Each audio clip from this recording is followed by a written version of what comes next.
Dobrý deň, krásnu nedeľu. Máme tu ďalší vlog po mesiaci.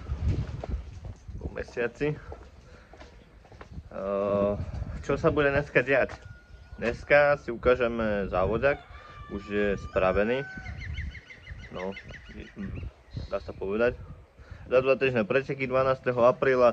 Dlhá, môžete prísť pozrieť na preteky, na závoďaka. Ukážeme si, jak vyzerá závoďak. Novú farbu si ukážeme. Čo sa tam zmenilo, čo tam pribudlo a čo sa ide robiť dneska.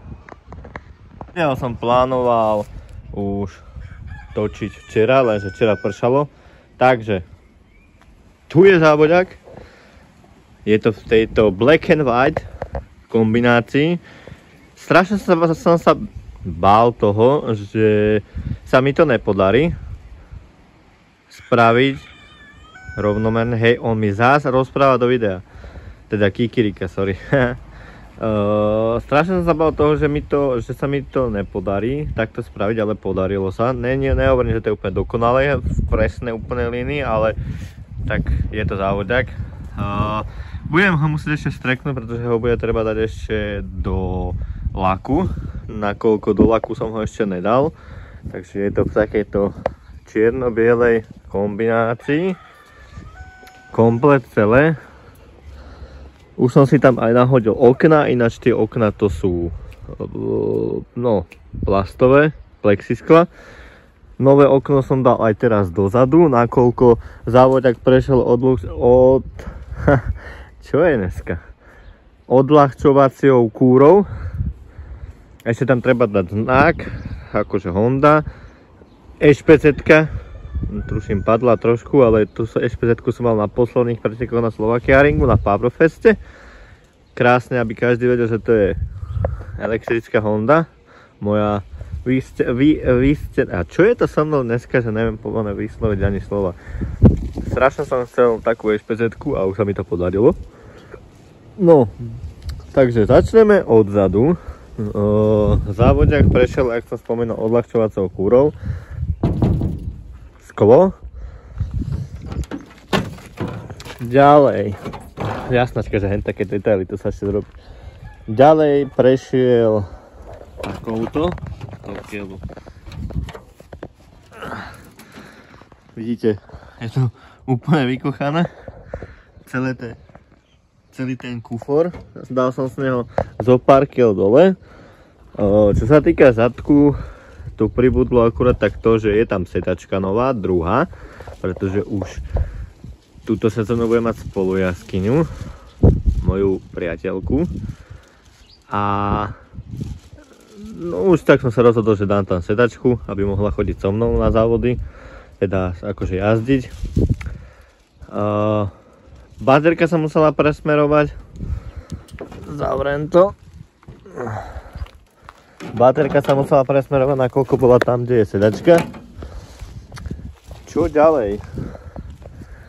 Ďalej ešte vnútro mám tu tapacír. Ten tapacír ešte bude treba spraviť, lebo ten sa zatiaľ hýbe. Chcel som ho ako tak spojazniť. Short shift, ten som dával ešte minulý rok. Uvidíme, skúsim s ním odjazdiť jedny preteky, ak bude zlý, lebo mal som problém trafiť trojku. Tam pekná nová sedačka, hasiček, ten tam bol. Moja sedačka je stará, ale už ju mám nastavenú tak, aby proste mne sedela, takže som preto ju nechcel meniť. A čo sa týka predku, je to teraz vyššie, lebo som robil taký test.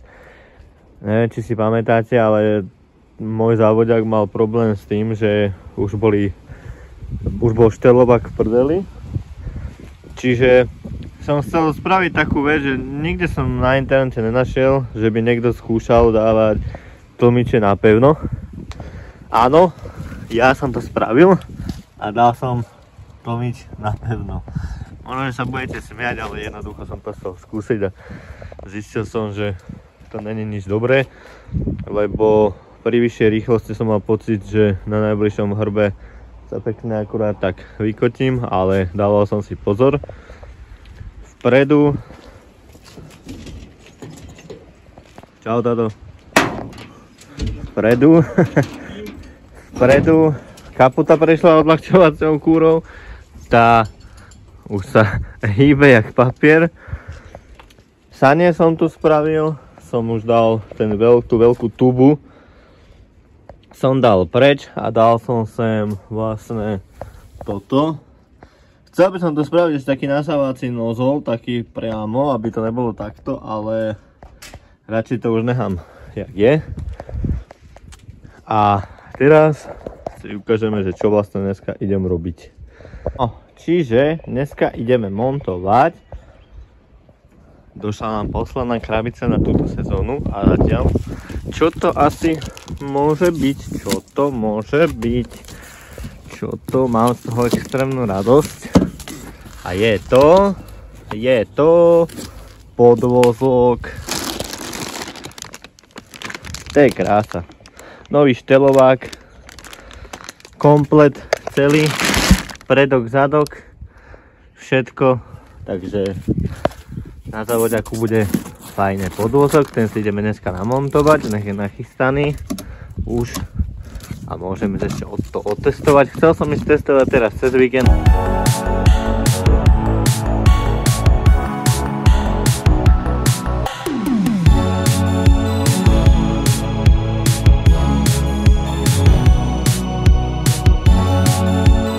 Takže tento legendárny tlmič už mám dole. Neviem ešte, jak to mám nadstaviť na kolkatku, ale oni sú tak nadstavené, oni nie sú ani nadstavené, ale jednoducho ich treba potočiť. Čiže ja rozmýšľam, že by som ich nehal nejako rovnako a nebudem ich zaťahovať a zaťahnem ich až na aute. Neviem, či to je správny postup, ale skúsim to tak.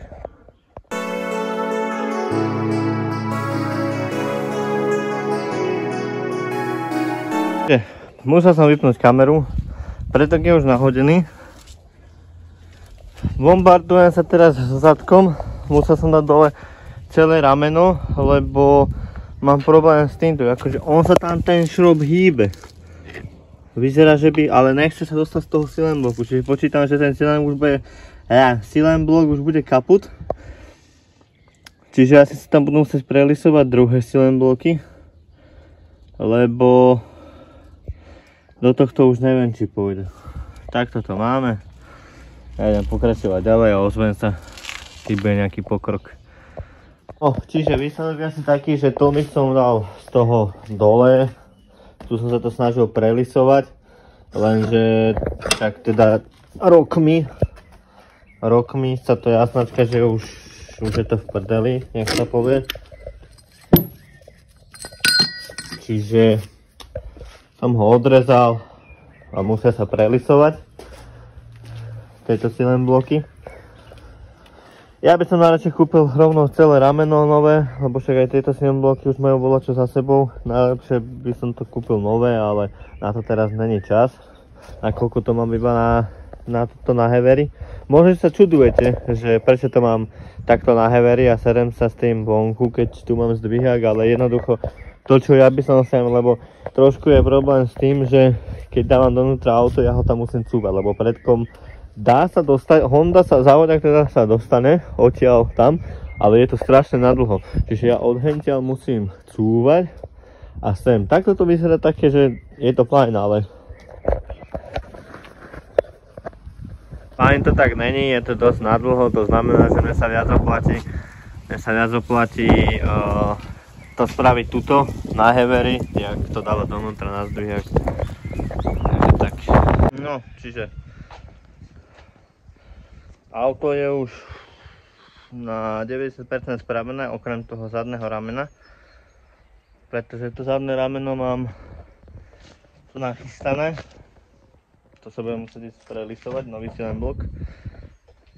Idem si to ukázať. Čiže táto strana je. Aj druhá strana je. Komplet.